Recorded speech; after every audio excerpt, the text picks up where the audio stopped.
এর সবচেয়ে বড় সিদ্ধপীঠগুলির মধ্যে অন্যতম।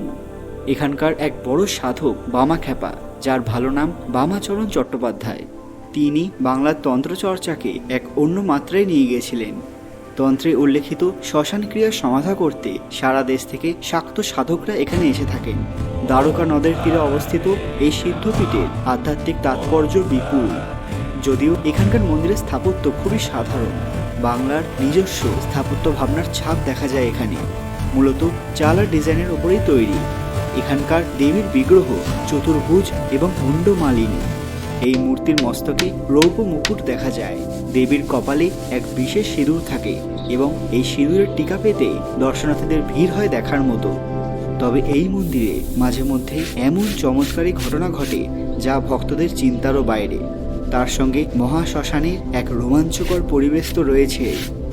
ভক্তরা মনে করেন এখানে পুজো দিলে সবার মনস্কামনা পূর্ণ হয়। মা তারা কাউকে খালি হাতে ফেরান না। বিভিন্ন অমাবস্যায় এই মন্দিরে বিশেষভাবে পুজো হয়, যার মধ্যে কৌশিকী অমাবস্যা অন্যতম। প্রতি বছর লক্ষ লক্ষ ভক্ত এখানে পুজো দিতে আসেন।